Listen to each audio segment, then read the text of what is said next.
اما بعد فاعوذ باللہ من الشیطان الرجیم بسم اللہ الرحمن الرحیم حامیم والکتاب المبین انا جعلناہ قرآنا عربیا لعلکم تعقلون وقال تبارک وتعالی کما ورد فی سورۃ یوسف علیہ الصلاۃ والسلام الف لام را تلک آیات الکتاب المبین انا انزلناہ قرآنا عربیا لعلکم تعقلون وقال عز وجل كما ورد في سورة الزمر قرآنا عربيا غير ذي عوج وقال جل وعلا كما ورد في أول سورة الكهف الحمد لله الذي أنزل على عبده الكتاب ولم يجعل له عوجا صدق الله العظيم رب اشرح لي صدري ويسر لي أمري واحلل عقدة من لساني يفقهوا قولي۔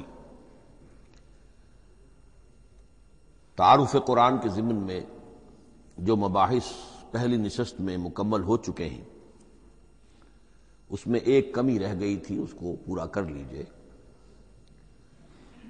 قرآن مجید کی 2 آیات کے بارے میں یہ روایت موجود ہے صحیح مسلم میں حضرت عبداللہ ابن مسعود رضی اللہ تعالی عنہ سے کہ سورہ بقرہ کی آخری 2 آیات حضور کو شب معراج میں عطا ہوئی ہیں، وہ زمین پر نازل نہیں ہوئیں بلکہ حضور نے آسمان پر پہنچ کر ان کو حاصل کیا ہے۔ یہ امت کے لیے شب معراج کے تحفے کے طور پر یہ 2 آیتیں آمن الرسول بما انزل الیہ من ربہ والمؤمنون کل آمن باللہ وملائکتہ وکتبہ ورسلہ لا نفرق بین احد من رسلہ وقالوا سمعنا واطعنا غفرانک ربنا والیک المصیر۔ پھر آخری آیت جس میں طویل ترین دعا ہے۔ یہ 2 آیات جو ہیں مستثنیٰ کر لیجئے تو باقی جو ہے قرآن مجید وہ پھر پورا حجاز میں زمین پر نازل ہوا ہے محمد رسول اللہ صلی اللہ علیہ وسلم کے قلب مبارک پر۔ اب جو اگلی بحث ہے اس تعارف قرآن کے ضمن میں، قرآن کی زبان کون سی ہے؟ یہ سب جانتے ہیں عربی زبان ہے، لیکن کون سی عربی؟ عربی کوئی ایک نہیں ہے۔ جیسا کہ آپ کو معلوم ہے کہ ایک زبان ہوتی ہے تو اس کے ڈائلیکٹس ہوتے ہیں۔ پنجابی زبان کے نہ معلوم کتنے ڈائلیکٹس ہیں، بنگلہ زبان کے نہ معلوم کتنے ڈائلیکٹس ہیں، پشتوں کے کتنے ڈائلیکٹس ہیں۔ عربی زبان کے اس وقت پورے عالم عرب کے اعتبار سے تو دیکھیے تو ہر ملک کا جو ہے اپنا لہجہ ہے اور ان کے اپنے انداز ہے۔ تو خود نزول قرآن کے وقت بھی پورے جزیرہ نمائے عرب میں کوئی ایک زبان نہیں تھی، زبان ایک تھی لیکن اس کے لہجے مختلف تھے، الفاظ مختلف تھے۔ تو یہ جان لیجئے کہ قرآن نازل ہوا ہے حجاز کے بادیہ نشینوں کی زبان میں۔ وہ اصل عربی زبان حجازی قوم سمجھتی تھی، شہری زبان نہیں، دیہاتی زبان۔ یعنی کہ شہروں میں دوسرے ملکوں کے لوگ آتے جاتے رہتے تھے، خاص طور پر مکہ مکرمہ جو ہے وہ تو چونکہ ایک بہت بڑا تجارتی مرکز تھا۔ لإلاف قریش ایلافہم رحلۃ الشتاء والصیف فلیعبدوا رب ھذا البیت۔ ان کے قافلے جاتے تھے، آتے تھے، دوسرے تاجر بھی آتے تھے، تو ظاہر بات ہے کہ شہروں کے اندر تو پھر زبان جو ہے وہ مکسڈ ہو جاتی ہے، خالص نہیں رہتی۔ یہی وجہ ہے کہ قریش کے جو شریف گھرانے تھے، اونچے گھرانے تھے، وہ اپنے بچوں کو صحرا میں بھیج دیتے تھے کہ ان کی پرورش وہاں ہو، وہاں وہ خالص عربی زبان سیکھیں، ان کی زبان جو ہے پولیوٹڈ نہ ہو۔ تو بادیہ نشین حجاز کے، نجد کے نہیں، حجاز کے بادیہ نشین، ان کی زبان میں قرآن نازل ہوا ہے۔ یہ آیتیں اس سے پہلے بھی سامنے آ چکی ہیں سورہ زخرف کی، انا جعلناہ قرآنا عربیا لعلکم تعقلون۔ ہم نے اس اپنے کلام قدیم کو عربی زبان کا جامہ پہنایا ہے۔ انا انزلناہ قرآنا عربیا، یہ سورہ یوسف کی آیات، ہم نے اتارا ہے اسے قرآن عربی بنا کر، قرآنا عربیا لعلکم تعقلون۔ سورہ زمر میں قرآنا عربیا غیر ذی عوج، یہ عربی مبین میں ہے، صاف ستھری دھلی ہوئی عربی زبان جس میں کہیں کوئی ٹیڑھ نہیں ہے، کوئی ایچ پیچ نہیں ہے۔ اور یہی پھر سورہ کہف میں جو ایک ترانہ حمد اللہ نے ہمیں سکھایا ہے کہ میرے اس انعام عظیم پر میرا شکر ادا کیا کرو، تو کن الفاظ میں الحمدللہ الذی انزل علی عبدہ الکتاب ولم یجعل لہ عوجا۔ تو یہ عربی مبین جو ہے اگرچہ اصلاً ہے بادیہ نشین حجاز کے، البتہ یہ کہ عرب کے دوسرے قبائل کے بھی ان کی زبانوں کے بعض الفاظ اس میں آئے ہیں۔ اس سے آگے بڑھ کر یہ کہ بعض معرب الفاظ بھی ہیں۔ ہندی زبان کا کوئی لفظ اس نے عربی کا جامہ پہن لیا، فارسی زبان کا کوئی لفظ اس نے عربی کا جامہ وہ بھی قرآن میں بعض ہیں، استثناءات ہیں یہ۔ جیسے سنگ گل، یہ فارسی زبان کا لفظ ہے، سنگ گل، وہ سجیل بن کر قرآن مجید میں آ گیا ہے۔ حجارۃ من سجیل، یہ جو الم تر کیف فعل ربک باصحاب الفیل سورہ فیل میں ہے، سنگ گل کا سجیل بنا۔ اس طرح کے کچھ اور الفاظ بھی ہیں، لیکن یہ سمجھیے کہ ایکسیپشنز پروو دی رول، یہ استثناءات ہیں، قاعدہ اپنی جگہ پر قائم رہے گا کہ یہ حجاز کے بدوں بادیہ نشینوں کی جو زبان تھی اس میں قرآن نازل ہوا ہے۔ اس قرآن کے بارے میں، اس کی زبان کے بارے میں جو چند پہلو سامنے رہنے چاہیے، فصاحت اور بلاغت کی معراج، یہ میں بعد میں قرآن کے وجوہ اعجاز پر جب بحث کروں گا کہ یہ کس کس اعتبار سے معجزہ ہے، تو وہاں زیادہ تفصیل سے یہ بات آئے گی کہ عربی زبان کی فصاحت اور بلاغت کی معراج ہے۔ آپ کو معلوم ہے کہ آج بھی دنیا میں یہودی بھی ہیں جن کی مادری زبان عربی ہے، عیسائی بے شمار ہیں جن کی مادری زبان عربی ہے، ان کے ہاں بھی عربی ادب کی چوٹی کی کتاب جو پڑھائی جاتی ہے وہ قرآن ہے۔ یہ انہیں ماننا پڑتا ہے کہ عربی ادب کی جو آخری کتاب ہے، چوٹی کی کتاب ہے، وہ یہی ہے۔ یہودی بھی پڑھائیں گے، جیسے آپ انگریزی زبان پڑھنی ہے سمجھنی ہے تو شیکسپیئر کے بغیر آپ کیسے سمجھیں گے؟ اب وہ تو ایک سٹینڈرڈ ہے۔ اسی طریقے سے یوں سمجھیے کہ عربی زبان عربی ہونے کے اعتبار سے کلام اللہ ہونا اس پر ان کا ایمان نہیں ہے، لیکن یہ کہ عربی زبان کے اعتبار سے اس کی فصاحت اور بلاغت کا لوہا وہ مانتے ہیں۔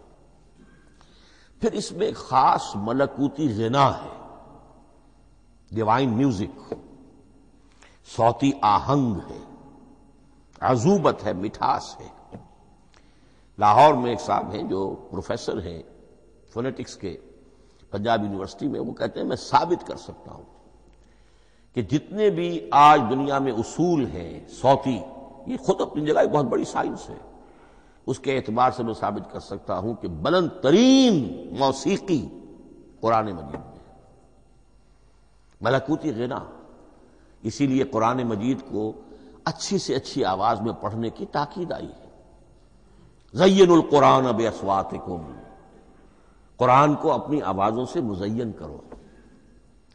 اسی طریقے سے من لم یتغن بالقرآن فلیس منا، جو قرآن مجید کو اچھی سے اچھے طریقے پر پڑھنے کی کوشش نہیں کرتا وہ ہم میں سے نہیں ہے۔ اسی طرح کے واقعات بھی ہوئے ہیں۔ حضرت ابو موسیٰ اشعری رضی اللہ تعالی عنہ، وہ بہت خوش الحان تھے، تو ایک روز حضور سفر رات کے وقت کہیں گشت پر تھے، جا رہے تھے ان کے مکان کے قریب سے، تو وہ اس وقت رات کی نماز میں قرآن پڑھ رہے تھے، تو حضور وہاں کافی دیر تک کھڑے ہو کر سنتے رہے۔ ظاہر بات ہے کہ اس وقت کے مکان کیا ہوتے تھے، ایک ایک حجرہ ہوتا تھا، یہ کوئی کئی کنال کی کوٹھیاں تو نہیں ہوتی تھی کہ کیا پتہ چلے ان کے اندر کیا ہو رہا ہے۔ وہ تو حضرت ابو بکر کے مکان کے پاس سے گزرتے تھے تو ان کی تلاوت سنتے تھے، حضرت عمر کے مکان کے قریب سے گزرے ان کی تلاوت سنی۔ حضرت عمر بلند آواز میں پڑھتے تھے، حضرت ابو بکر بڑی پست آواز میں پڑھتے تھے۔ حضور نے پوچھا کہ تم ایسا کیوں کرتے ہو؟ حضرت عمر نے کہا میں اس لیے کرتا ہوں، زور سے پڑھتا ہوں کہ شیطان بھاگ جائے۔ حضرت ابو بکر نے عرض کیا کہ میں اس لیے پڑھتا ہوں کہ جس کو میں سنا رہا ہوں وہ سنتا ہے، اس کو بلند آواز کی ضرورت نہیں۔ حضور نے کہا کہ ابو بکر تم ذرا اونچی کر لو آواز، اور عمر تم ذرا پست کر لو، ایوریج میں لے آؤ۔ تو بہرحال یہ معاملہ حضور کا صحابہ کے ساتھ ہوتا تھا۔ تو ابو موسیٰ اشعری رضی اللہ تعالی عنہ کی جب قرات آپ نے سنی تو اگلے روز جب ملاقات ہوئی فجر میں، تو آپ نے تحسین فرمائی ان الفاظ میں، یا ابا موسیٰ انک قد اوتیت مزمارا من مزامیر آل داود، اے ابو موسیٰ تمہیں تو اللہ نے آل داؤد کے سازوں میں سے ایک ساز عطا کیا ہے، یعنی حضرت داؤد کے گلے میں جو ساز تھا، خوش الحانی تھی، ان کی آواز نہایت خوبصورت تھی۔ تو اسی طریقے سے اب وہاں کوئی مزمار سے مراد وہ نہیں ہے، آلات موسیقی نہیں، گلے میں جو اللہ تعالیٰ نے رکھا ہے۔ تو انک قد اوتیت مزمارا من مزامیر آل داؤد۔ ایک آخری بات یہ نوٹ کیجئے کہ قرآن مجید کا عظیم ترین احسان ہے عربی زبان پر۔ یہ یوں سمجھیے کہ ایک ستون کی طرح اس زبان کو ٹھہرا دیا ہے، اس کو سٹیبل کیا ہے قرآن مجید۔ آج بھی پوری دنیا میں جسے عرب کہتے ہیں فصیح زبان، لغہ فصحی، وہ ایک ہے، وہ قرآن ہی کی ہے۔ زبانیں بدلتی رہتی ہیں۔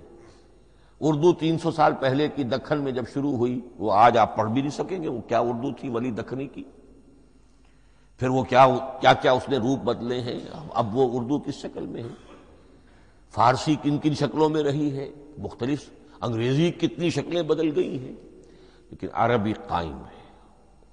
اس کے لیے جیسے کہ قرآن مجید میں آتا ہے کہ ہم نے پہاڑ زمین میں گاڑ دیے اس کو سٹیبلائز کرنے کے لیے، ان تمید بکم، تمہیں لے کر زمین ایک طرف کو جھک نہ جائے۔ تو جس طرح یہ پہاڑ جو ہیں سٹیبلائزنگ ایفیکٹ رکھتے ہیں اس زمین کے لیے، اسی طریقے سے قرآن سٹیبلائزر ہے عربی زبان کا۔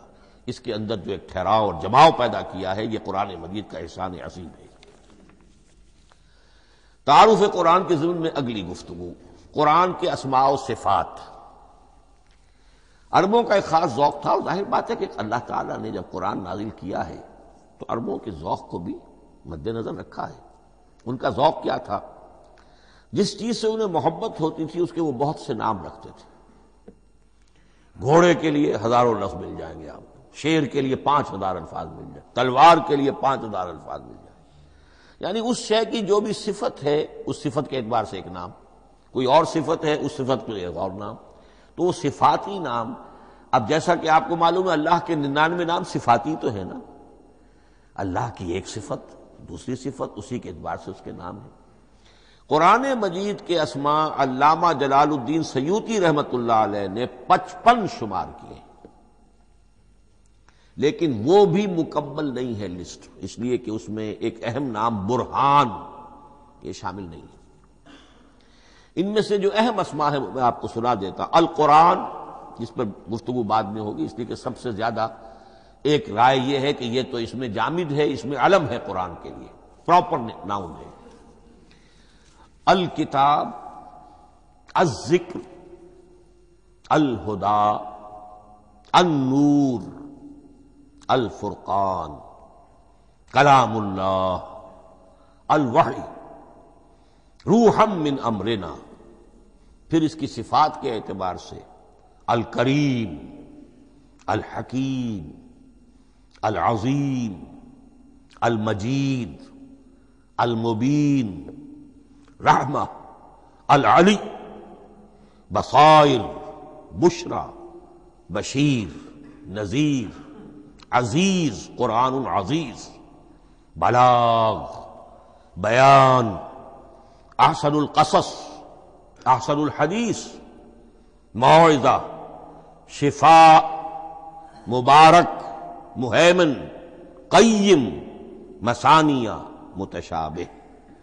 یہ میں نے آپ کو 23 نام بتائے ہیں، لیکن یہ کہ علامہ جلال الدین سیوطی نے 55 گنوائے۔ لیکن جو بحث دلچسپ ہے وہ یہ ہے کہ جو اس کے لیے لفظ القرآن ہے، اس کے معنی کیا ہے اور یہ کس مصدر سے، کس مادے سے یہ لفظ بنا ہے۔ ایک رائے تو یہ ہے کہ یہ اس میں جامد ہے، یہ مشتق نہیں ہے، کسی مادے سے نکلا ہوا نہیں ہے۔ اور یہ بھی آپ نوٹ کر لیجئے، اللہ کے اسماء میں سے بھی ایک نام کو سمجھا جاتا ہے، وہ مشتق نہیں ہے، اس میں جامد ہے، اس میں علم ہے، اور وہ ہے اللہ۔ باقی سارے نام صفاتی ہیں، ایک نام، اس لیے اس میں ذات کہتے ہیں، اس کو اس میں ذات۔ لیکن یہ رائے متفق علیہ نہیں ہے، یہ کچھ لوگوں کی رائے ہے۔ ایک رائے یہ بھی ہے کہ یہ بھی اس میں علم نہیں ہے، یہ بھی مشتق ہے الہ سے۔ جیسے حکیم یہ صفت ہے، الحکیم یہ اللہ کا نام ہو گیا، الہ ایک معبود، الالہ معبود برحق، الالہ وہ اللہ بن گیا، ایک رائے یہ۔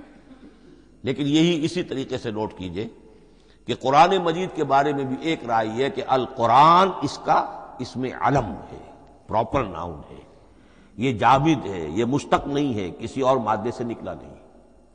لیکن جو اکثریت کی رائے ہے، جس پر تقریباً اجماع ہے، وہ یہ ہے کہ نہیں، یہ اس میں جامد نہیں، اس میں مشتق ہے۔ لیکن پھر دو رائے ہیں کہ مادہ کیا ہے، ایک قرن قاف را نون اور ایک قرا قاف را حمزہ، یہ دو مختلف مادوں کے بارے میں رائے ہے کہ قرآن ان سے نکلا ہے۔ قرن کہتے ہیں کسی چیز کا قریب ہو جانا، جڑ جانا، مل جانا۔ یہ حج کی جو تین شکلیں ہیں، حج تمتع ہے، حج قران ہے اور حج افراد ہے۔ قران کیا ہے؟ ایک ہی احرام میں عمرہ بھی اور حج بھی دونوں کو جمع کر لیا جائے تو یہ حج قران ہے۔ اسی سے قران الصعدین کا لفظ استعمال ہوتا ہے۔ قرینہ اور قرائن جو ہے اسی سے الفاظ۔ امام فرا کی رائے یہ ہے کہ قرن سے یہ قرآن بنا ہے، اس لیے کہ اس میں بھی اللہ تعالیٰ کی آیات جمع ہو گئی۔ اسی طرح قرأ قاف را اور حمزہ، اس قرات کا مصدر بھی بن جاتا ہے، جیسے رجحان، را جیم ہے، رجح سے رجحان، غفران، غفرانک ربنا، پروردگار ہم تیری مغفرت کے خواستگار ہیں۔ اسی طرح قرآن قرأ سے بنا ہے، مفعول جو ہے وہ مصدر کے معنی میں آ جاتا ہے، یعنی پڑھی جانے والی شے۔ اور ایک قرأ آتا ہے عربی زبان میں، قرأت الماء فی الحوض، میں نے پانی جمع کر لیا حوض کے اندر، بارش ہوئی میں نے کچھ پانی حوض میں جمع کر لیا، قرأت الماء فی الحوض۔ اسی سے قریہ کا لفظ بنا، قریہ بستی کو کہتے ہیں جہاں لوگ جمع ہو کر رہتے ہیں، قریہ۔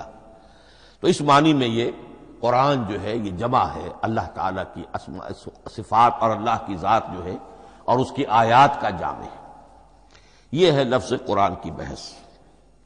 اگلی بحث اور بڑی اہم ہے اور دلچسپ ہے، قرآن کا اسلوب کلام کس کیٹیگری میں فال کرتا ہے؟ قرآن کیا ہے؟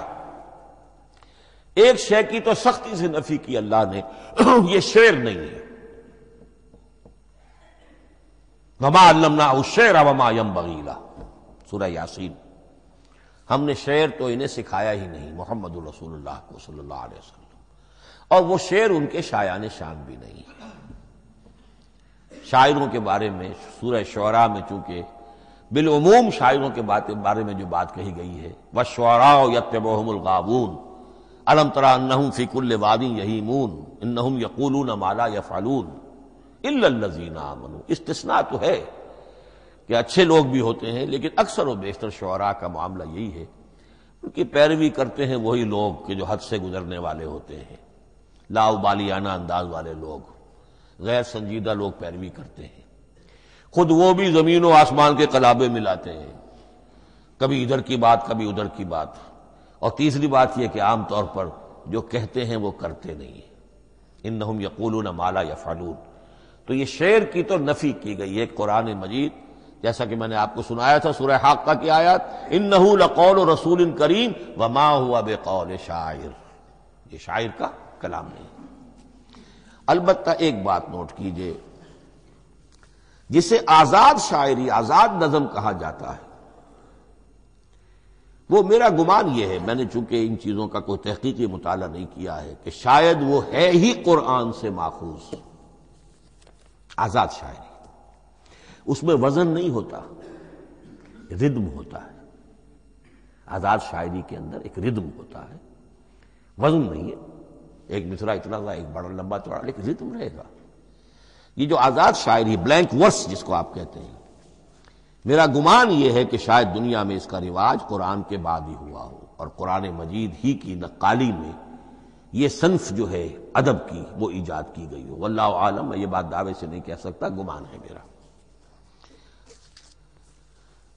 البتہ یہ کہ اب اس سے آگے چلیے، شعر نہیں ہے، نثر ہے، لیکن نثر کے اعتبار سے بھی کون سی کیٹیگری میں آئے گی؟ کیا یہ کتاب عام معنی میں جسے ہم کتاب کہتے ہیں وہ کتاب ہے؟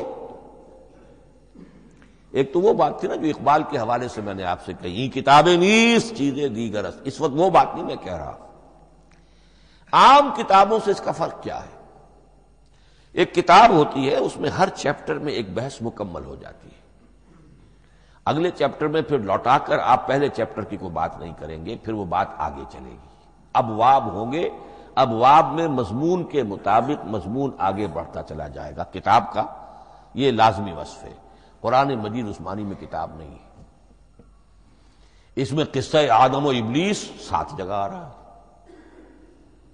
بار بار آ رہا ہے، سورہ بقرہ میں، سورہ اعراف میں، سورہ ہجر میں، سورہ بنی اسرائیل میں، سورہ کہف میں، پھر سورہ طٰہٰ میں، چلتے جائیے، سورہ صاد میں حضرت موسیٰ علیہ السلام کا قصہ کتنی مرتبہ آ رہا ہے۔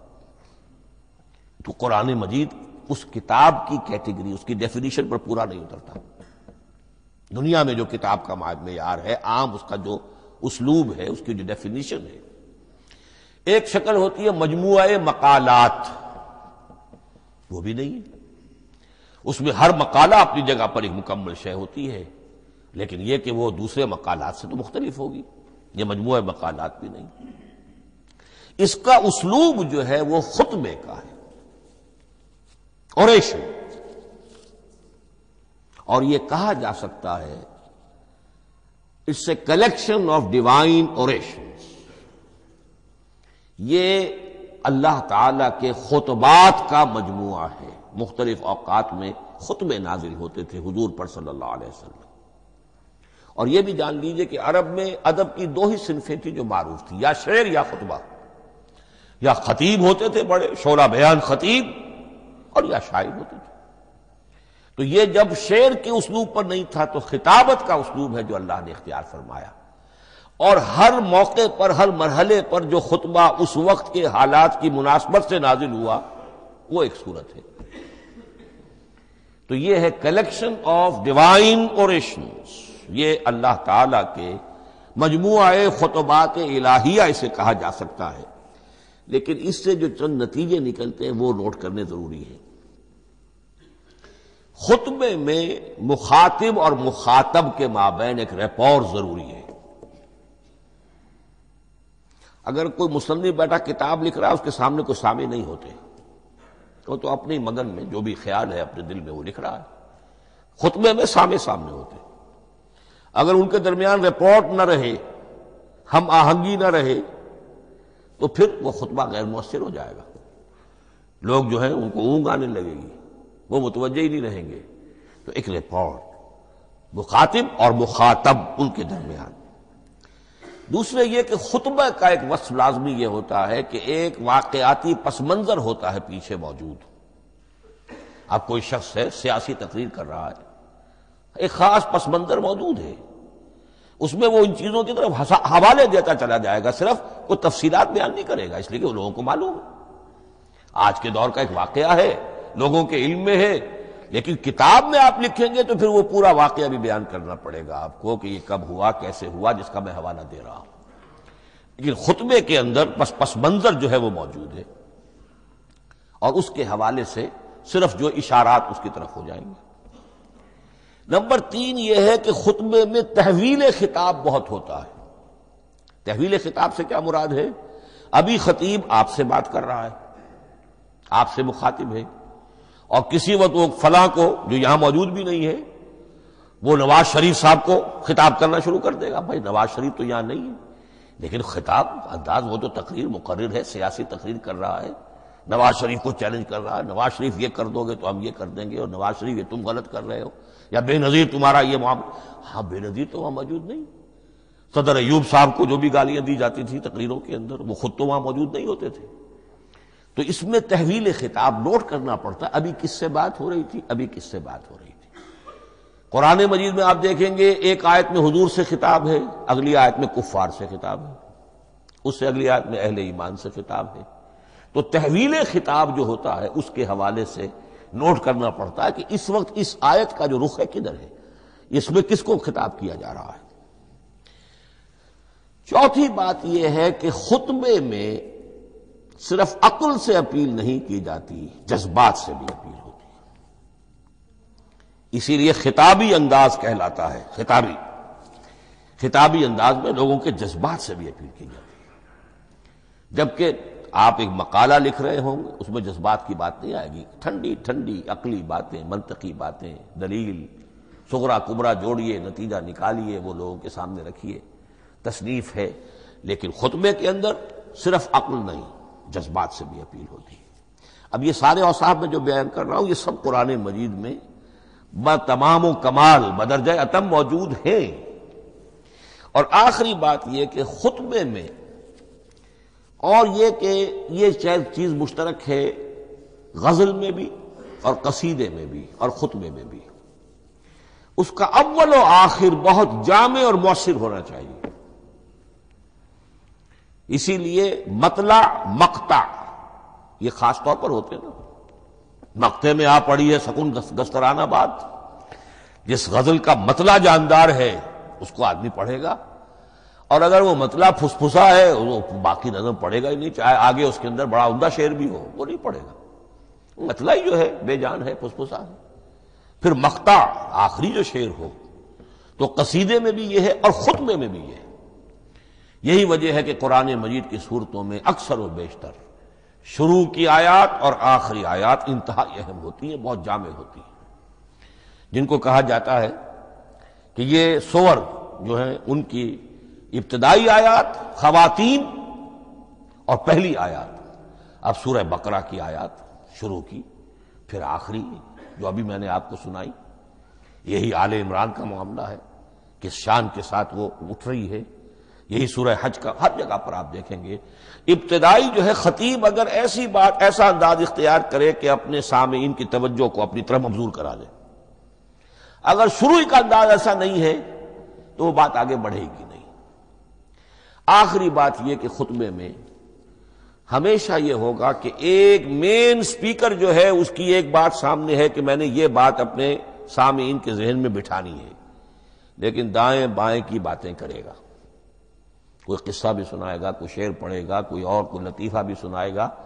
ہمارے ہاں کے جو بہترین خطیب جو ہوتے تھے وہ احراری حضرات جو ہے بہترین خطیب ہوتے تھے، اور آپ نے سنا مولانا عطا اللہ شاہ بخاری رحمۃ اللہ علیہ، ان کی تقریریں 6 گھنٹے تک لوگ سنتے تھے۔ وہ کبھی رلا بھی رہے ہیں، کبھی ہنسا بھی رہے ہیں، عام آدمی تنقید بھی کرے گا کہ یہ کیا ادھر ادھر کی باتیں کر رہے ہیں، لیکن وہ پھر جب آخری تقریر ہوتی تھی تو جب تقریر ختم ہوتی تھی، جو بات وہ ذہن میں بٹھانا چاہتے تھے، دل میں اتارنا چاہتے تھے، وہ بیٹھ چکی ہوتی تھی۔ باقی یہ کہ ادھر ادھر کی چیزیں جو ہیں وہ آکسیلری چیزیں ہیں وہ رہتی ہیں۔ یہ ہیں 6 اوصاف خطبات کے، اور قرآن مجید کے اندر بھی یہ اوصاف کم و بیش موجود ہیں۔ قرآن کا اسلوب خطبے کا ہے۔ اب اگلی بحث پر آئیے، قرآن مجید کی ترکیب اور تقسیم، سنتھیسس اور ڈویژنز۔ اب اس میں سمجھیے کہ کلام جو ہے اللہ کا کلام ہے، کلام مرکب ہوتا ہے کلمات سے، کلمات حروف سے بنتے ہیں۔ عربی زبان کے حروف 28 یا 29 ہیں، الف اور حمزہ کو ایک ہی مانیں گے تو 28 رہ جائیں گے، الف علیحدہ حمزہ علیحدہ تو 29 ہو جائیں گے۔ یہ حروف جڑتے ہیں، لفظ بنتے ہیں۔ لفظ محمل بھی ہوتا ہے، لیکن کلمہ وہ کہلاتا ہے جو بامانی لفظ ہو۔ پھر ان کلمات کو آپ جوڑتے ہیں، یہ مرکب توصیفی بن گیا، مرکب اضافی بن گیا، مرکب عددی بن گیا، مرکب جاری بن گیا۔ پھر ان مرکبات کو جوڑ کر فقرہ بنتا ہے، جملہ بنتا ہے، کلام مفید جس کو کہا جاتا ہے۔ قرآن مجید کے اعتبار سے علامہ سیوطی نے مخصوص جو قرآن کی اصطلاحات ہیں ان کے حوالے سے ایک بات کہی ہے، لیکن واقعہ یہ ہے کہ قرآن کی اصطلاحات خود اپنی ہیں، دنیا کی دوسری کسی بھی اصطلاحات پر ان کو قیاس نہیں کیا جا سکتا۔ لیکن جاہز چونکہ قدیم تھے، انہوں نے قرآن مجید کو کہا یہ دیوان کی شکل رکھتا ہے، جیسے کہ حافظ کا دیوان کسی اور کا دیوان۔ سورتیں جو ہیں وہ قصیدوں کی شکل میں ہیں، بیت شعر آیت ہے، قوافی جو ہوتے ہیں شعروں میں قافیہ وہ یہاں فواصل ہیں، آیت کے آخری حروف ایک دوسرے سے مشابہ ہوتے ہیں کہ جن سے پھر وہ صوتی آہنگ پیدا ہوتا ہے۔ الرحمن علم القرآن خلق الانسان علمہ البیان۔ اب یہ ایک فواصل جو ہیں وہ جڑتے چلے جاتے ہیں، ان میں آہنگ پیدا ہوتا ہے۔ لیکن حقیقت کے اعتبار سے پہلی بات یہ نوٹ کیجئے، قرآن مجید کی اکائی ہے آیت، اسے نہ آپ جملہ کہہ سکتے ہیں نہ فقرہ کہہ سکتے ہیں۔ انگریزی میں ہمارا چونکہ بائبل کے لیے بھی جب ورس کا لفظ آ جاتا ہے تو انگریزی تراجم میں، انگریزی تحریروں میں، مقالوں میں ورس قرآن مجید کی آیت کے لیے لفظ آ جاتا ہے، ورس نمبر فلاں، بالکل غلط ہے۔ قرآن کی آیت یہ اس کا اپنی اصطلاح ہے، اپنا مفہوم ہے۔ لغوی مفہوم کیا ہے؟ نشانی، آیت نشانی۔ قرآن کی ہر آیت اللہ کے علم اور حکمت کی نشانی ہے۔ اب قرآن کی آیتیں نوٹ کیجئے، صرف حروف پر بھی مشتمل ہے، الف لام میم حروف مقطعات اور آیت بن گئی۔ وہ مرکبات ناقصہ پر بھی مشتمل ہے، والعصر مرکب جاری ہے، حرف جار، آیت ہو گئی۔ پورے جملے پر بھی مشتمل ہے، ان الانسان لفی خسر، ایک جملہ ہے، اور 10 جملوں پر بھی مشتمل ہے۔ اللہ لا الہ الا ھو الحی القیوم لا تاخذہ سنۃ ولا نوم لہ ما فی السماوات وما فی الارض الی آخر الآیہ۔ آیت الکرسی کا انالیسس کیجئے، 10 جملے موجود ہیں اس میں۔ تو نوٹ کر لیجئے، یہ چیز توقیفی کہلاتی ہے، یہ کسی گرامر کے اصول پر نہیں ہے، کسی منطق کے اصول پر نہیں ہے۔ آیات قرآنیہ کی تعیین توقیفی ہے، یعنی حضور کے بتانے پر موقوف ہے۔ حضور نے بتایا والعصر، یہ آیت ہو گئی، آیت ہو گئی، ہم آیت مانیں گے۔ الف لام میم آیت ہو گئی۔ قاف حرف ایک ہے، یہ آیت نہیں۔ نون ایک حرف ہے، آیت نہیں۔ قاف والقرآن المجید ایک آیت بنی، نون والقلم وما یسطرون ایک آیت بنی۔ تو اس طریقے سے اس کو کہتے ہیں توقیفی، موقوف علیہ ہے حضور کے بتانے پر۔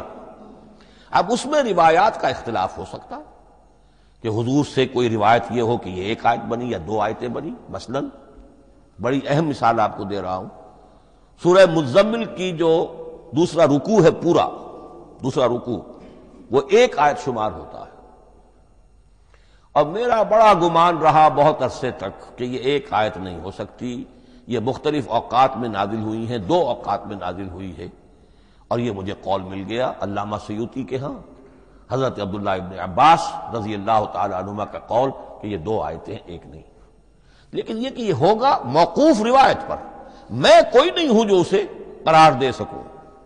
ہاں مجھے اگر کوئی روایت مل جاتی ہے، کوئی خبر یا اثر، خبر محمد الرسول اللہ کی یا اثر آپ کے کسی صحابی کا صلی اللہ علیہ وسلم و رضی اللہ تعالی عنہ، تو پھر یہ ہے کہ ہم مانیں گے۔ تو اس کو کہتے ہیں توقیفی۔ آیات اور سور کا معاملہ توقیفی ہے بالکل، یا کسی منطق، کسی گرامر، کسی اصول بیان، کسی پر مبنی نہیں ہے، یہ مبنی ہے حضور کے بتانے پر۔ اس طرح سورت کسے کہتے ہیں؟ عربی زبان میں سور کے معنی ہے فصیل۔ فَضُرِبَ بَيْنَهُمْ بِسُورٍ لَهُ بَابٌ، سورہ حدید کے اندر الفاظ آئے۔ اب اس کا کیا تصور دیا گیا کہ ہر آیت جو ہے وہ اللہ کے علم اور حکمت کی نشانی ہے۔ 10 آیتیں، 20 آیتیں، 100 آیتیں، 285 آیتیں، 286 آیتیں جوڑ کر ایک فصیل باندھ دی گئی۔ یہ شہر حکمت خداوندی ہے، ایک نظم ہوتا ہے۔ جیسے آپ شہر کا ٹاؤن پلاننگ آج کا تو بہت بڑا فن ہے، بڑی اسپیشلائزیشن ہے، شہر کو پلان کرنا، اس کے اندر کیا کچھ ہونا چاہیے، کس طرح سے ہونا چاہیے۔ تو یہ سورت جو ہے یہ ایک یونٹ ہے قرآن مجید کی، اور اس کا جو لفظی معنی ہے فصیل، گویا کہ اس نے گھیرے میں لیا ہوا ہے ایک شہر معنی کو، علم و حکمت کے ایک شہر کے گرد یہ فصیل جو ہے پوری ہوئی ہے۔ اب اس میں نوٹ کر لیجئے جہاں تک، اچھا جیسے آیتیں چھوٹی بھی ہیں بڑی بھی ہیں، والعصر بھی آیت ہے اور الف لام میم بھی آیت ہے، اور جیسا کہ میں نے عرض کیا آیت الکرسی بھی آیت ہے، اس طرح سورتیں چھوٹی بھی ہیں بڑی بھی ہیں۔ سورۃ العصر 3 آیتیں، سورۃ الکوثر 3 آیتیں، سورۃ النصر 3 آیتیں، 3 ہی سورتیں 3 آیتوں پر مشتمل ہیں، 3 سے کم پر کوئی نہیں، 2 آیات کی کوئی صورت نہیں ہے۔ لیکن آگے آپ چلتے جائیے، اس کی بڑی سے بڑی تعداد سورہ بقرہ جو ہے سب سے بڑی ہے۔ تو آیت اور سورت کے علاوہ دور صحابہ میں صرف ایک لفظ اور تھا قرآن کی تقسیم کے ضمن میں، اور وہ تھا منزل یا حزب۔ منزل یا حزب 7 منزلوں میں یا 7 احزاب میں قرآن کو تقسیم کیا گیا، تاکہ جو شخص قرآن مجید ایک ہفتے میں ختم کرنا چاہے، ہر شب میں اکثر و بیشتر وہ لوگ رات کو ہی رات کی نماز میں قرآن پڑھتے تھے، ایک منزل پڑھ لے تو ہفتے میں پورا قرآن ختم ہو جائے گا۔ یہ حزب بھی ہے اور منزل بھی ہے، اور یہ چونکہ دور صحابہ میں تھا، یقیناً حضور نے بتایا ہوگا، اس میں آپ کو عجیب حسن نظر آئے گا۔ اس میں یہ نہیں کیا گیا کہ بالکل برابر برابر ساتھ کر دو بھائی، چاہے صورتیں ٹوٹ جائیں، صورتوں کی فصیل کوئی نہیں ٹوٹتی، اس میں صورتیں مکمل جو کہ تو آئیں گی۔ اور پھر یہ کہ عجیب بات ہے کہ سورہ فاتحہ کو اگر ایک طرف رکھ دیں، وہ قرآن کے دیباچے کی حیثیت رکھتی ہے، تو پہلی منزل میں 3 سورتیں، دوسری میں 5 سورتیں، تیسری میں 7، چوتھی میں 9، پانچویں میں 11، چھٹی میں 13 اور 17 اور 7ویں میں 65۔ یہ ہے کہ جو ان صورتوں کی ایک بڑی جیسے کہ ایک سیڑھی چڑھ رہی ہے، اور تقریباً مساوی ہو جاتے ہیں، کوئی 4.25 پارے ہے، کوئی 4.5 پارے ہے، کوئی 4.25 پارے، اس طریقے سے ہے، تقریباً مساوی۔ لیکن آرٹیفیشل ایکویلٹی پیدا کرنے کے لیے، مصنوعی مساوات پیدا کرنے کے لیے صورتوں کی فصیلوں کو نہیں توڑا گیا۔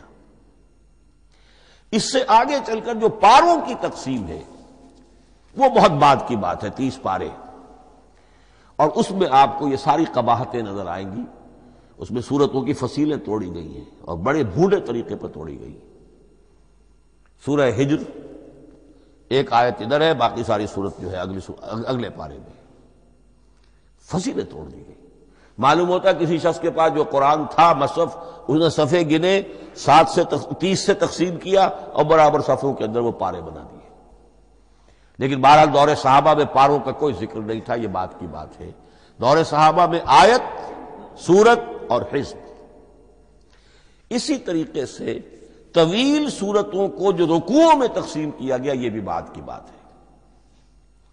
لیکن یہ جو تقسیم کیا گیا ہے سورتوں کو رکوعوں کی شکل میں، 35 سورتیں تو قرآن کی ایسی ہیں چھوٹی ہیں جو ایک ایک ہی رکوع پر مشتمل ہے۔ آخری پارے کی 37 صورتیں ہیں، پہلی 2 کی جو 2 رکوع ہے، باقی سب کی سب جو ہے وہ ایک ایک رکوع شمار ہوتا ہے۔ لیکن رکوع کیوں کیے گئے؟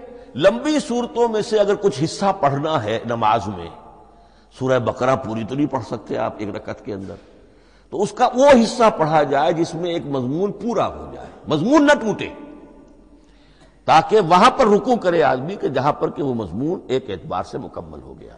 تو رکوع سے رکعت ہے، رکوع ہے، اس رکعت کے اندر ایک حصہ اتنا پڑھا جائے تاکہ مضمون جو ہے وہ خوبصورت رہے اور اس کا سلسلہ برقرار رہے۔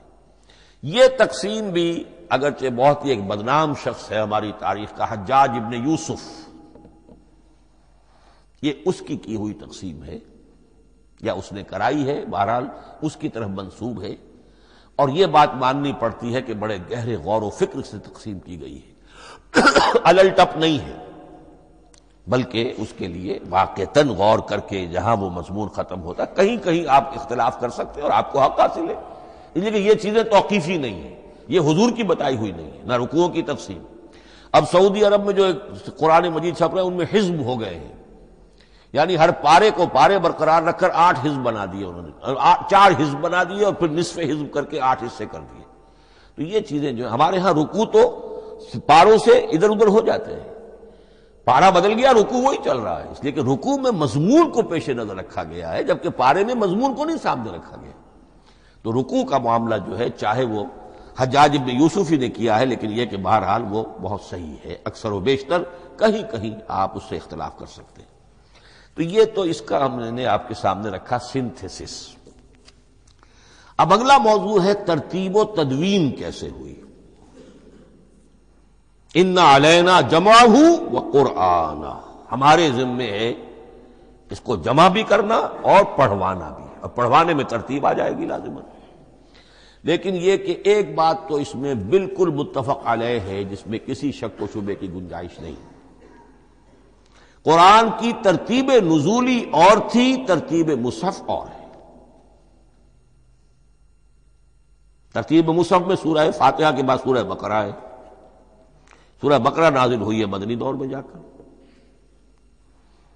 پھر سورہ آل عمران ہے وہ بھی مدنی ہے، سورہ نساء ہے وہ مدنی ہے، سورہ مائدہ ہے وہ مدنی، پھر آئی ہے سورہ انفال اور سورہ توبہ۔ یہ سورہ انفال تو مدنی نہیں، سورہ انعام اور سورہ اعراف یہ ہے کہ جو مکیات ہیں، یہ کہ بھی مکی دور کی بھی آخری زمانے کی ہے۔ ابتدائی جو مکی صورتیں وہ سب سے آخری حصے میں ہیں، 29واں پارہ اور 30واں پارہ۔ تو ترتیب نزولی اور تھی، ترتیب مصحف اور ہے، اس میں تو کسی شک و شبے کی گنجائش نہیں۔ لیکن ہمارے ہاں اہل تشیع نے اس چیز کو بہت اچھالا ہے۔ ان میں سے بعض گروہ ایسے ہیں جن کا کہنا یہ ہے کہ اصل قرآن جو ہے وہ ترتیب نزولی کے مطابق تھا، یہ ترتیب تو عثمان نے کر دی رضی اللہ تعالی عنہ۔ حضرت علی کے پاس اصل قرآن جو ترتیب نزولی کے مطابق تھا موجود تھا، اور اب بھی ان کے خیال میں جو ان کے امام غائب جو ہیں چھپے ہوئے ہیں غار میں، تو ان کے پاس وہ نسخہ اصل حضرت علی والا موجود ہے، اور جب وہ ظاہر ہوں گے تو اصل قرآن لے کر آئیں گے۔ یہ سارے شیعوں کا قول نہیں ہے، لیکن یہ کہ ان میں بہت سے لوگ ہیں کہ جو ان باتوں کو مانتے ہیں۔ جہاں تک اس بات کا تعلق ہے کہ حضرت علی نے ترتیب نزولی پر کوئی مصحف جمع کیا ہو، اس میں کوئی اشکال نہیں ہے، اس لیے کہ علمی طور پر یہ ایک بڑی عمدہ ایکسرسائز بنتی ہے۔ ایک زمانے میں میں بہت کوشش کرتا رہا ترتیب نزولی سے، اس لیے کہ ترتیب نزولی سے سیرت نبوی اخذ ہوتی ہے، پہلے کیا نازل ہوا، پھر کیا نازل ہوا، پھر کیا نازل ہوا۔ در حقیقت اگر آپ ترتیب نزولی سے قرآن مرتب کر دیں تو وہ سیرت النبی بن جائے گی۔ تو اس کو سمجھنے کے لیے ایک زمانے میں نے بڑی محنت کی ہے، لیکن ایک تو یہ کہ وہ یقین سے وہ باتیں ملتی نہیں ہیں، بعض روایات ہیں لیکن یہ کہ پھر بھی آپ یقین سے نہیں کہہ سکتے۔ اکثر و بیشتر قرآن مجید میں لکھا بھی ہوتا ہے، ترتیب کے موٹی موٹی چیزیں معلوم ہیں نزولی ترتیب کی، لیکن یہ ہے کہ یقین کسی بات پر نہیں۔ تو پہلی بات یہ ہے کہ ہمارے نزدیک، اہل سنت کے نزدیک، اصل جو حجت ہے دین میں وہ ترتیب مصحف ہے۔ یہی ترتیب جو اس وقت مصحف عثمان کی ہے رضی اللہ تعالی عنہ، یہی ترتیب ہے لوح محفوظ کی، یہی ترتیب ہے ام الکتاب میں، یہی ترتیب ہے کتاب مکنون میں۔ اب اس کو سمجھیے کہ اس کی تدوین کن مراحل میں ہوئی۔ سب سے پہلے اس کے جو مراحل ہیں 3، خود نبی اکرم صلی اللہ علیہ وسلم کے زمانہ مبارک میں جمع اور ترتیب یہ ہو گئی، لیکن کتابی شکل میں نہیں، ما بین الدفتین نہیں۔ حضور نے لوگوں کو پڑھ کر سنایا، اس ترتیب سے سنایا جس ترتیب سے یہ مصحف میں اب موجود ہے، اور ہر رمضان میں حضرت جبرائیل دورہ کرتے تھے حضور کے ساتھ، جتنا کہ قرآن اس وقت تک نازل ہو چکا ہوتا تھا، اور آخری رمضان مبارک آپ کی حیات طیبہ کا جو تھا اس میں 2 مرتبہ پورے قرآن کا دورہ ہوا۔ تو دورہ قرآن بغیر ترتیب کے تو نہیں ہو سکتا۔ تو یہ ترتیب حضور کی ہوئی ہے، توقیفی ہے، اور حضور ہی نہیں اللہ کی ہوئی ہے۔ یہی ترتیب لوح محفوظ میں، کتاب مکنون میں اور ام الکتاب میں ہے، اور یہ ترتیب حضور دے کر گئے ہیں صحابہ کرام کو۔ حفاظ تھے، کتنے حفاظ جو ہیں جنگ یمامہ میں شہید ہو گئے، تبھی تو خیال آیا کہ اس کو کتابی شکل میں بھی مرتب کیا جائے۔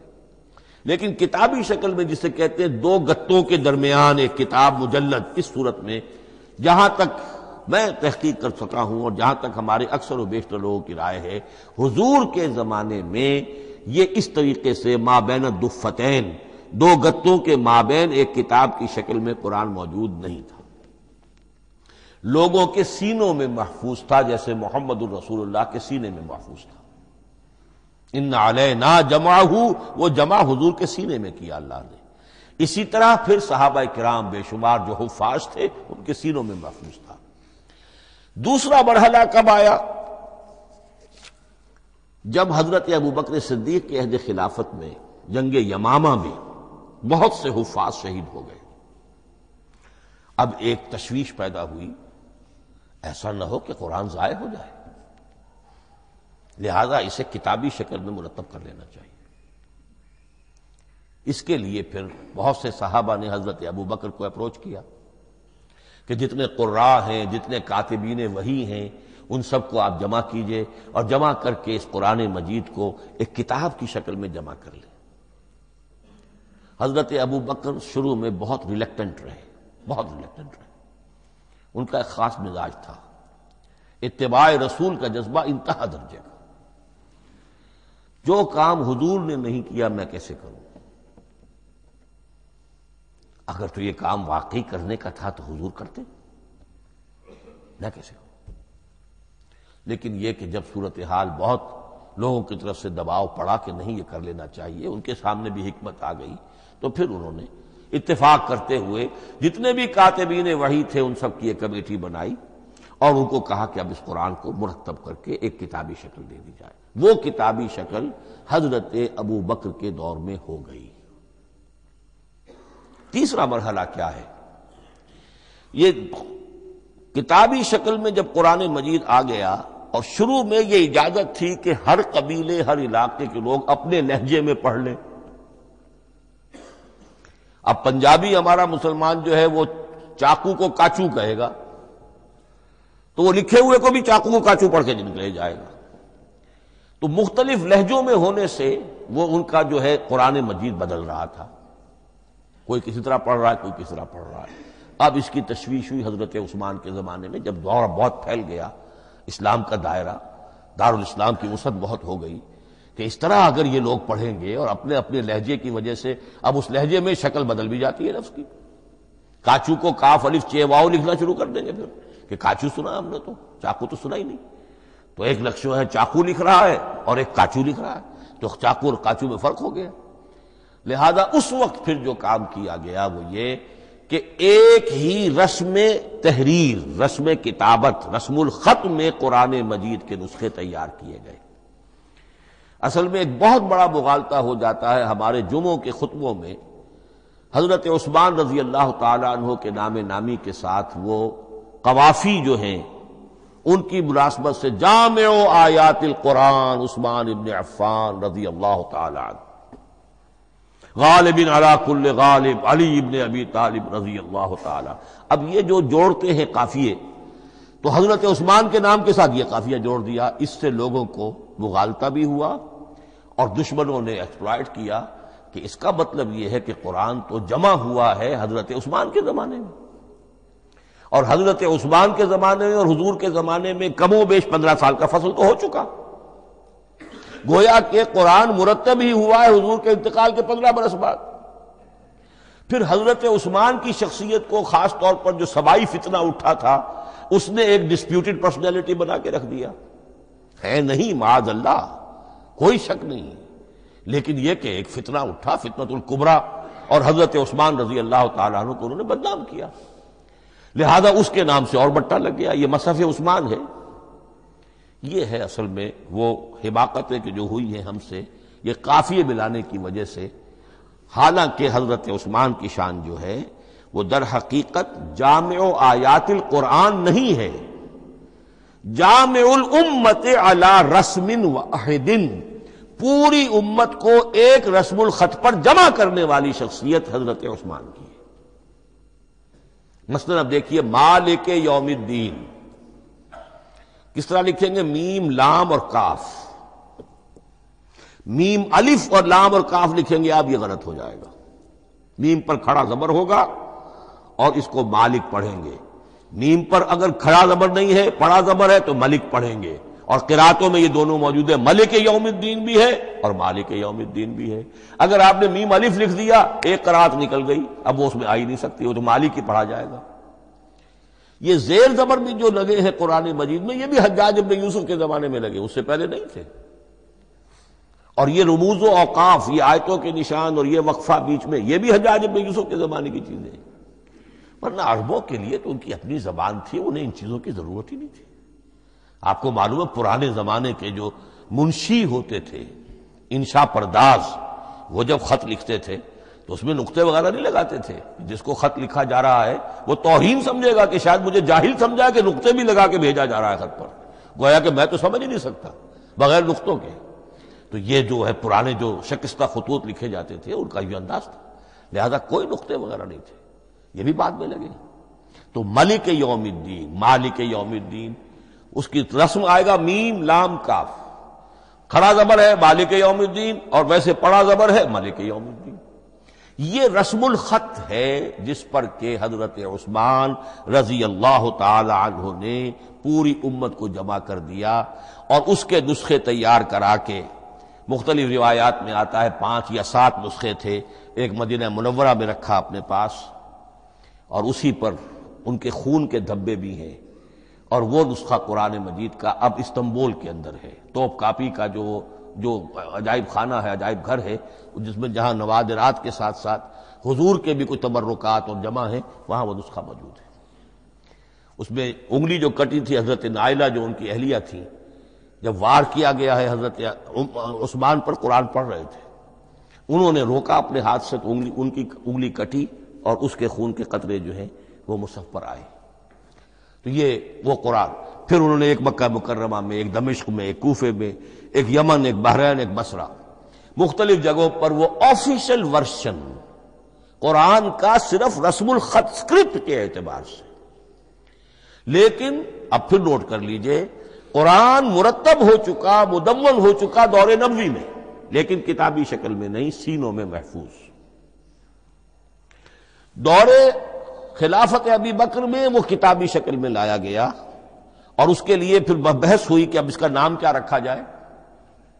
اس کے لیے کئی نام تجویز ہوئے، سفر بھی، انجیل بھی، وغیرہ وغیرہ، لیکن پھر اس کو حضرت عبداللہ ابن مسعود رضی اللہ تعالی عنہ نے اہل حبشہ سے استشہاد کرتے ہوئے مصحف نام رکھا، مصحف۔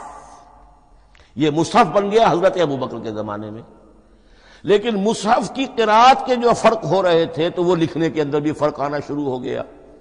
اس کو دور کیا حضرت عثمان نے، اس کا آفیشل ورژن تیار کروایا، ایک رسم الخط پر پوری امت کو جمع کر دیا، باقی جو نسخے تھے انہیں آپ نے پھر ضائع کر دیا، تاکہ کوئی اور یہ نہ رہے کہ اب یہ بھی ایک تھا پرانا نسخہ نکل آیا، اس میں تو یہ لفظ اس طرح لکھا ہوا ہے۔ تو جامع الامت علی رسم واحد، ایک ہی رسم الخط پر پوری امت کو جمع کرنے والی شخصیت وہ حضرت عثمان کی ہے رضی اللہ تعالی عنہ۔ بہرحال یہ نوٹ کیجئے کہ یہ مرحلہ بھی حضرت عثمان کے زمانے میں، تو یوں سمجھیے کہ حضرت عثمان کا پورا عہد بھی آپ جوڑ لیں تو آپ کی جو شہادت ہے وہ تقریباً یوں سمجھیے کہ حضور کے انتقال کے وہ 25 برس بعد ہے، گویا ربع صدی کے اندر اندر حضور کے انتقال کے بعد، چوتھائی صدی کے اندر اندر سارے مراحل طے ہو گئے۔ یہی وجہ ہے میں نے شروع میں آپ کو بتایا تھا کہ پوری دنیا یہ مانتی ہے کہ آج جو قرآن مسلمانوں کے پاس ہے یہ ہے وہی جو محمد عربی صلی اللہ علیہ وسلم نے اپنی امت کو دیا تھا۔ یہ دوسری بات ہے کہ ہم سمجھتے ہیں کہ محمد عربی صلی اللہ علیہ وسلم کو یہ اللہ کے کلام کی صورت میں حضرت جبرائیل نے پہنچایا تھا، وہ اس کو نہیں مانتے، لیکن یہ حصہ اس کا ماننے پر مجبور ہیں کہ وہ اصل قرآن اپنی اسی انٹیگریٹی کے ساتھ، اپنے پوری پیور، اس کا جو بھی ہے ٹیکسٹ پیور ہے اور اس کی انٹیگریٹی میں کوئی شک و شبہ کی گنجائش نہیں ہے کہ یہ وہی شے ہے جو محمد نے اپنی امت کو عطا فرمائی تھی صلی اللہ علیہ وسلم۔ ایک آخری بات، چل میرے پاس 3 منٹ ہیں، یہ جو میں نے آپ کو ترتیب بتائی تھی قرآن کی، آیتیں، سورتیں، پھر حزب، اب اس میں ایک شے نوٹ کر لیجئے۔ آیت اللہ تعالیٰ کے علم و حکمت کا ایک نمونہ ہے، آیتوں کو جوڑ کر جب سورت بنائی تو آیتوں کے اندر جو ربط ہے، اس ربط آیات سے ایک اور معنی، ایک اور حکمت کا دروازہ کھلتا ہے. جیسے موتی ہے، ہر موتی بڑا خوبصورت ہے، لیکن جس ترتیب سے آپ نے پرویا، اس کو دھاگے میں ہار بنایا، اس ترتیب سے اس کا حسن دوبالا ہو جائے گا. ہر موتی کا اپنی جگہ پر ایک حسن ہے، لیکن اس ترتیب کی وجہ سے اس کے حسن کا ایک اور پہلو ظاہر ہوگا. اسی طرح قرآن مجید کی صورتوں میں ربط آیات بہت اہم ہے. ایک مرکزی مضمون ہوتا ہے ہر صورت کا، مرکزی مضمون، عمود، اور اس کے گرد وہ ساری آیتیں اس طریقے سے گھوم رہی ہوتی ہیں، جڑی ہوئی ہوتی ہے، جیسے کہ ایک دھاگے کے اندر پروئے ہوئے موتی ہوتے ہیں کہ جس کی جو ہار کی شکل اختیار کرتے ہیں. دوسری بات یہ، اکثر اور بیشتر صورتیں قرآن مجید میں جوڑوں کی شکل میں ہیں. ایک مضمون کا ایک پہلو اس جوڑے کے ایک فرد میں، اور دوسرا پہلو اسی کا دوسرے فرد میں. جیسے معوذتین، دو صورتیں ہیں، مضمون ایک یہ تعوذ، معوذتین. الزہراوین، سورہ بقرہ سورہ آل عمران کو کہا گیا الزہراوین، حضور نے فرمایا دو نہایت تابناک صورتیں، بڑی روشن صورتیں. جیسے آپ دیکھیں گے یا ایھا المدثر یا ایھا المزمل قم اللیل الا قلیلا یا ایھا المدثر قم فانذر. ایک ہی طرح کا اٹھان ہے، حضور سے خطاب ہو رہا ہے. سورۃ الضحیٰ، سورۃ الانشراح، یہ تمام جوڑوں کی شکل میں. اسی طرح سورہ طلاق، سورہ تحریم، یا ایھا النبی اذا طلقتم النساء فطلقوہن لعدتہن یا ایھا النبی لم تحرم ما احل اللہ لک تبتغی مرضات ازواجک. شوہر اور بیوی کے درمیان تعلق یا تو اتنا گہرا ہو جاتا ہے کہ ایک دوسرے کے لحاظ میں وہ حدود خدابندی ٹوٹنے لگے. بیوی کی وجہ سے آپ نے کسی حرام شے کو حلال کر لیا یا حلال کو حرام کر لیا، بیوی کو ناپسند ہے وہ شے، تو حضور سے ذرا سا یہ ہو گیا تھا معاملہ. اپنی ازواج مطہرات حضرت عائشہ اور حضرت حفصہ رضی اللہ تعالی عنہما، ان دونوں کی رضا جوئی کے لیے وہ خاص قسم کا شہد ہے، قسم کھا لی آپ نے کہ میں اسے استعمال نہیں کروں گا. لما تحرم ما احل اللہ لک، اے نبی آپ کیوں حرام کرتے ہیں اپنے اوپر وہ شے جو اللہ نے آپ کے لیے حلال کی ہے. تبتغی مرضات ازواجک، اپنی بیویوں کی رضا جوئی میں. یہ ایک انتہا ہوئی. دوسری انتہا کیا ہے؟ میاں اور بیوی میں اتنا بودھ ہو جائے کہ طلاق تک نوبت آ جائے. تو سورۃ التحریم ایک انتہا کو بیان کر رہی ہے، سورہ طلاق اگلی اس کے ساتھ جڑی ہوئی وہ دوسری انتہا کو بیان کر رہی ہے. سورہ صف حضور کے مقصد بعثت کو بیان کر رہی ہے، سورہ جمعہ آپ کے طریقہ کار کو بیان کر رہی ہے. اس طرح قرآن مجید کی اکثر و بیشتر صورتیں جو ہیں وہ جوڑوں کی شکل میں ہیں. میرا خیال یہ ہے کہ وقت ختم ہو گیا ہے. اس مضمون کا تھوڑا سا حصہ باقی ہے، وہ انشاءاللہ میں اگلی نشست میں لوں گا. بارک اللہ لی ولکم فی القرآن العظیم ونفعنی وإیاکم بالآیات والذکر الحکیم.